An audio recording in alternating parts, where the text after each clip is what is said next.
pense pas du tout évidemment à que deviennent nos données suite à notre décès. Les familles se retrouvent devant le fait accompli généralement au bout du premier anniversaire parce que tous les rappels sur les réseaux sociaux, à souhaiter bon anniversaire, etc., etc.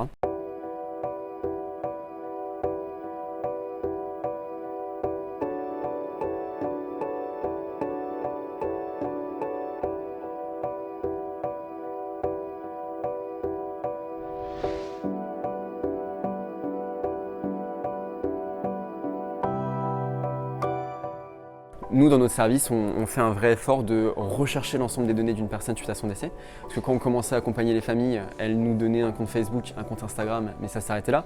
Et nous, on savait pertinemment que on crée tout un tas de comptes au fil de notre vie.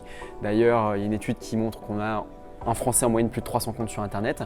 Et donc nous, on voulait vraiment proactivement rechercher l'ensemble de ces comptes pour que la famille n'ait pas évidemment à devoir rechercher. Et donc on a créé un algorithme et des programmes afin d'aller chercher sur les réseaux sociaux, sur Internet un maximum de données. Et en fonction des comptes qu'on trouve ou pas, la famille peut soit décider de conserver le compte, de le supprimer, de le transformer en compte de commémoration. Et ensuite on réalise toutes les démarches à sa place. Dans certains cas c'est un mail à envoyer, dans d'autres cas c'est un coup de fil à passer pour Apple par exemple. Pour citer Microsoft, il faut envoyer un courrier recommandé en Irlande pour se faire appeler par un ingénieur de Seattle. Ça fait 10 mois qu'on accompagne une famille là-dessus. Créer des comptes, c'est facile, mais en supprimer, c'est l'horreur. Et on a mis en place une plateforme de suivi pour qu'elle puisse, en un clin d'œil, savoir où on en est dans toutes nos démarches.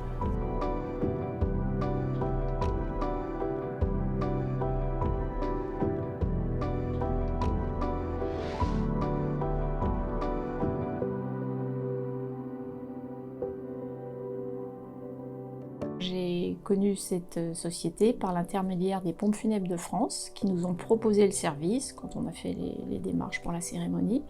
Et j'ai trouvé ça plutôt très intéressant parce que moi je voulais pas que les adresses mail ou autres contacts sur le net de mon fils soient éventuellement piratées et qu'on usurpe son identité.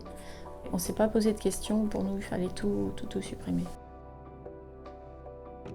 Pour nous, c'est pas notre métier. Voilà, l'informatique, bon, on a des connaissances, mais malgré tout, on est quand même limité. C'est très technique. Et le fait que quelqu'un se charge de tout effacer, de tout nettoyer, pour moi, j'étais rassurée aussi. Voilà, c'était vraiment important, même si c'est toujours dans un contexte douloureux, bien sûr. Et justement, les familles, elles sont en deuil. Elles ont d'autres préoccupations, elles ont déjà beaucoup de choses à gérer. Donc c'est vraiment un gros poids qui se retire et c'est vraiment une aide très précieuse.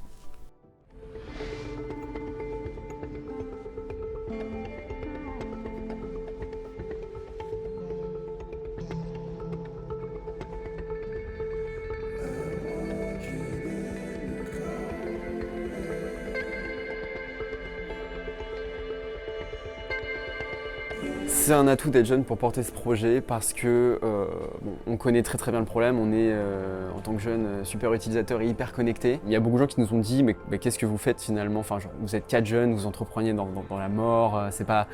Et nous, ce qu'on aime finalement, c'est le côté, déjà c'est le côté paradoxal et pas très sexy. Et quand on voit ce qu'on apporte aux familles et le soutien qu'on leur apporte, on est tout à fait content et très heureux de les aider dans un tel moment. Finalement, les familles ont une certaine forme aussi d'empathie pour nous qui, alors qu'on sortait tout juste d'études, qui décidons de se lancer dans l'entrepreneuriat, de créer un service pas commun, difficile.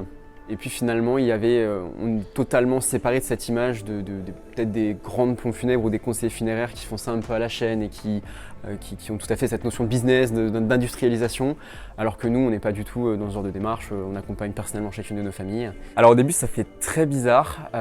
D'ailleurs, on faisait tout pour ne pas être en contact direct avec les familles, parce que j'entends pas que même nous, ça nous faisait peur. Au début, on voulait un maximum garder une distance, les accompagner à la limite par mail, mais on a vu qu'elles avaient toutes beaucoup de questions.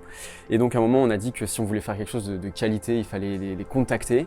Et je me souviens encore de ce premier appel téléphonique qu'on avait fait, où on avait une voix toute tremblante et finalement on était plus gêné que la personne elle-même qui recevait son coup de fil.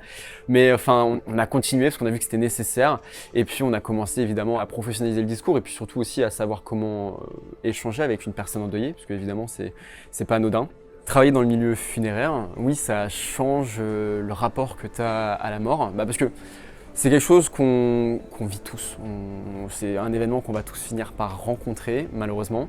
Tant qu'on ne l'a pas rencontré, dès que ça arrive, c'est vraiment le sort qui s'acharne et c'est très difficile, etc. Ça permet de relativiser, de dire que ça arrive à tout le monde et ça donne envie finalement de profiter de la vie à chaque instant, puis profiter de ses proches parce que ça montre à quel point c'est précieux.